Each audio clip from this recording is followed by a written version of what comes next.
Assalamualaikum warahmatullahi wabarakatuh. Salam sejahtera bagi kita semua.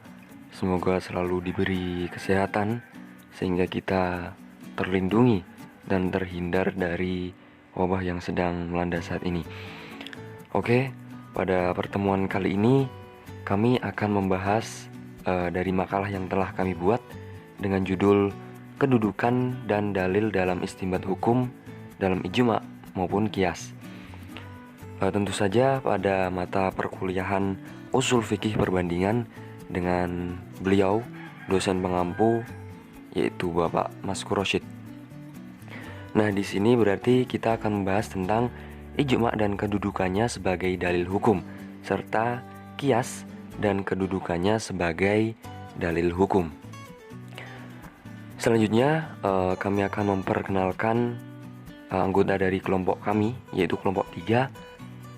Ada Sayyidah Mahmudatun Nisa, Intan Permatasari, Primustika Sari, Qodriyah, Faik Jaul Haq Bahtiar, Imam Nur Fatoni, Rofiatul Khairiyah, Ilham Maulana, dan Ilham Farki Pradana. Selanjutnya yaitu penyampaian materi yang disampaikan oleh rekan kami. Monggo disimak, apabila ada kritik maupun saran ataupun tambahan bisa diutarakan ya. Terima kasih. Yang pertama, pengertian ijma. Secara bahasa, ijma berarti kesepakatan terhadap suatu, berniat untuk melakukan suatu pekerjaan atau membuat keputusan terhadap suatu permasalahan. Dalam terminologi usul fikih, ijma dimaknai sebagai suatu kesepakatan para mujtahid dalam suatu masa tertentu terhadap masalah hukum syariah setelah meninggalnya Nabi Muhammad SAW. Ijma sebagaimana didefinisikan oleh sebagian besar ulama usul adalah kesepakatan seluruh ulama mujtahid dari kaum muslimin pada suatu masa sesudah wafatnya Rasulullah SAW atas sesuatu hukum syara pada suatu kejadian. Menurut Khalaf ijma adalah kesepakatan semua mujtahidin di antara umat Islam pada suatu masa setelah kewafatan Rasulullah atas hukum syar'i mengenai suatu kejadian atau kasus. Syekhul Islam Ibnu Taimiyah berkata, ijma ialah berkumpul segala ulama atas suatu hukum. Apabila setelah sabit ijma umat atau seluruh mujtahidin atas suatu hukum, maka tidak boleh bagi seorang pun untuk keluar dari ijma itu, karena umat itu atau para mujtahidin tidak berkesepakatan dalam kesesatan. Ijma merupakan sumber hukum yang keberadaannya satu tingkat di bawah Al-Quran dan hadis.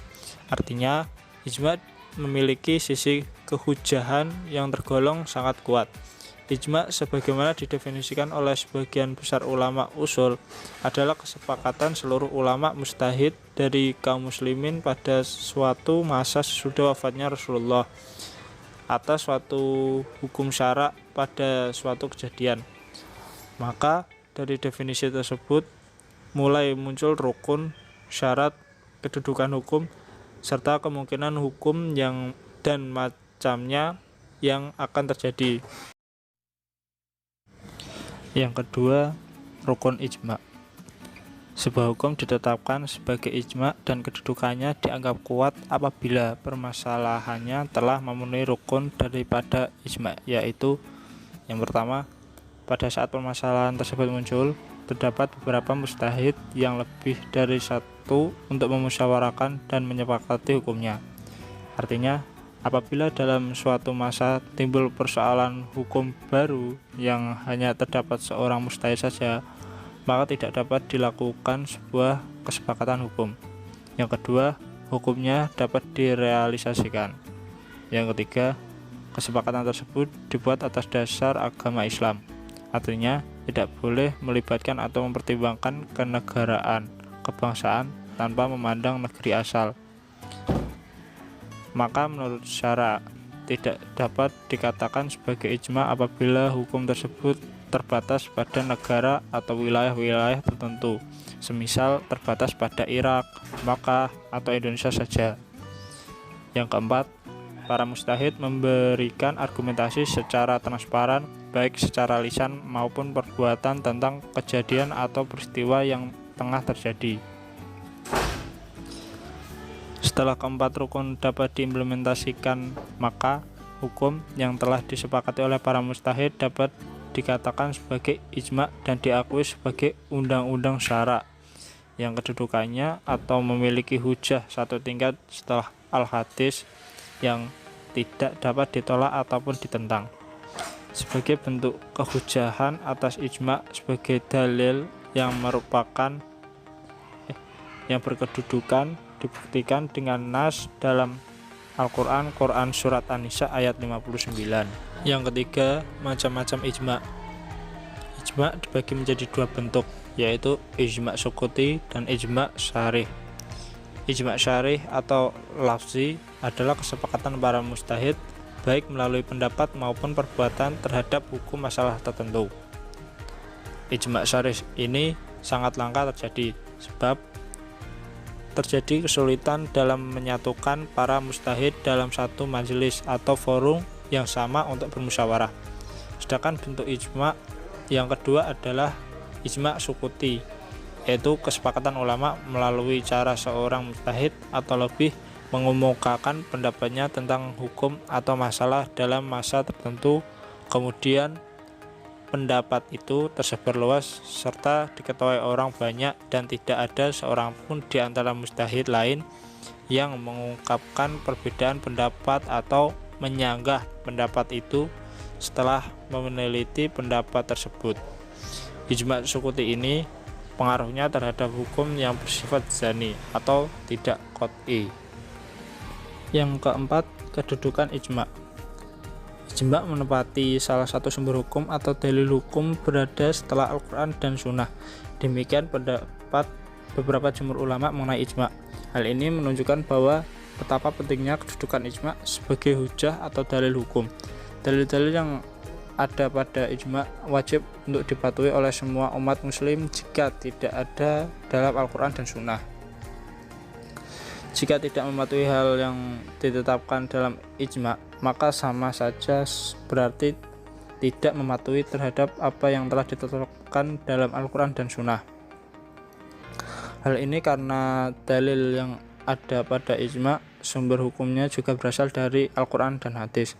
Jumhur ulama mengemukakan pendapat ini tentu dengan menggunakan dasar yang ada pada Al-Quran dan Sunnah. Menurut pendapat jumhur ulama ini, dalil yang telah ditetapkan oleh ulama pada generasi tertentu tidak boleh direvisi atau dibahas oleh generasi yang selanjutnya. Karena ijma telah ditetapkan sudah menjadi kesepakatan bersama dan sifatnya qat'i atau pasti. Sebagai hujah, dalil ijma tersebut kedudukannya nomor 3 setelah Al-Quran dan Sunnah. Pendapat ini memang banyak menilai terlalu keras, sehingga banyak yang tidak sepakat dengan dalil ini. Memang setiap golongan mempunyai perbedaan pendapat kaitannya dengan pembahasan mengenai ijma sebagai hujah atau dalil. Namun perbedaan pendapat tersebut kiranya tidak menjadi sebuah masalah yang kemudian dapat menjadikan perpecahan. Pengertian kias. Kias secara bahasa adalah mengukur sesuatu dengan sesuatu yang universal yang sesuai dengan benda itu dan sesuai dengan benda-benda lain yang sesuai dengannya. Sedangkan menurut istilah ialah memperhubungkan hukum sesuatu dengan yang lain karena bersatu pula di antara keduanya pada ilatnya.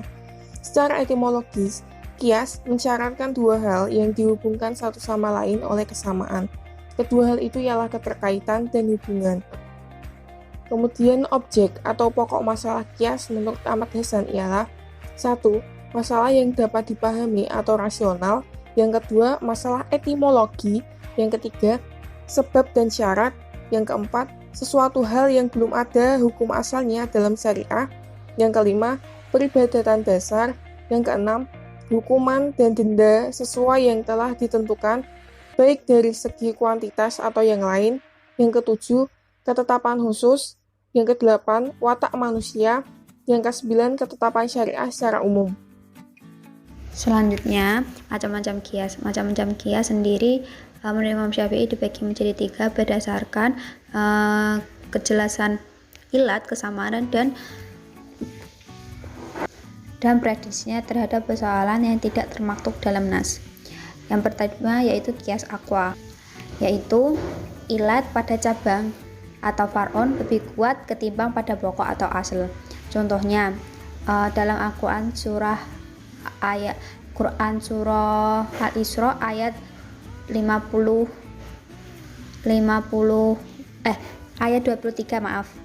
Di sana menjelaskan larangan berkata kasar kepada orang tua.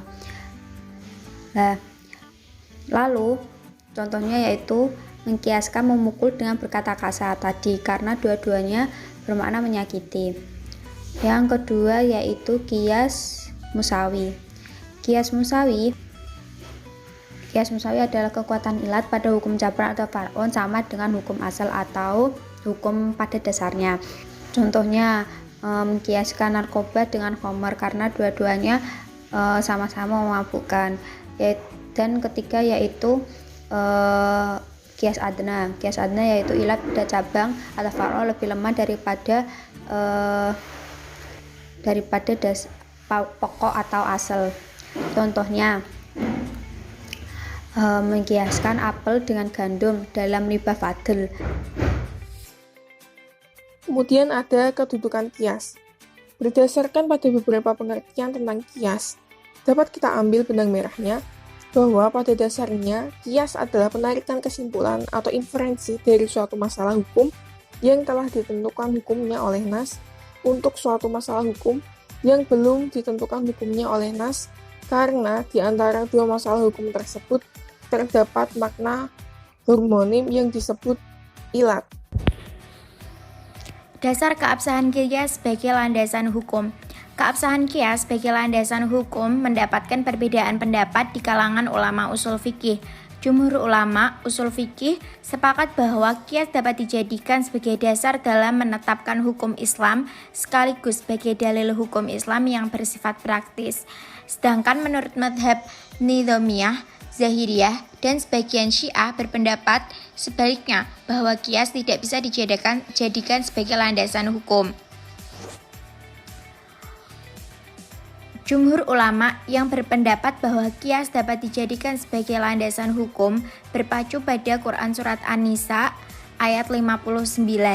Ayat ini menunjukkan bahwa jika ada perselisihan pendapat di antara ulama tentang hukum suatu masalah, maka solusinya adalah dengan mengembalikannya kepada Al-Quran dan Sunnah Rasulullah.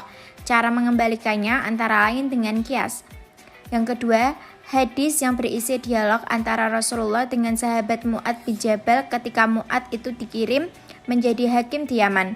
Dalam dialog tersebut, Mu'adz ditanya oleh Rasulullah bahwa apa yang engkau akan memutuskan perkara yang dihadapkan kepadamu. Kemudian Mu'adz menjawab dengan mengatakan ia akan memutuskan hukum dengan mendasarkan kitab Allah atau Al-Quran, dan jika tidak didapatkan dalam kitab Allah, ia putuskan berdasarkan sunnah Rasulullah. Hadis ini menurut mayoritas ulama usul fikih mengandung pengakuan Rasulullah terhadap kias, ketika praktik kias adalah satu macam dari ijtihad yang mendapatkan pengakuan dari Rasulullah SAW. Alasan lain yang dikemukakan oleh jumhur ulama adalah ijma' para sahabat. Dalam praktiknya, para sahabat menggunakan kias seperti apa yang dilakukan oleh sahabat Abu Bakar As-Siddiq terkait dengan persoalan Kalalah yang menurutnya adalah orang yang tidak mempunyai ayah dan anak laki-laki.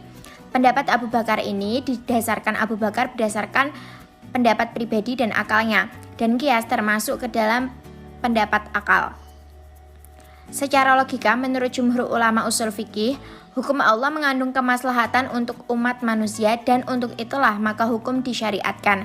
Apabila seorang mujtahid menjumpai kemaslahatan yang menjadi ilat dalam suatu hukum yang ditentukan oleh nas, dan terdapat juga dalam kasus yang sedang ia carikan hukumnya, maka ia menyamakan hukum kasus yang ia hadapi dengan hukum yang ada pada nas tersebut. Dasarnya adalah kesamaan ilat antara keduanya.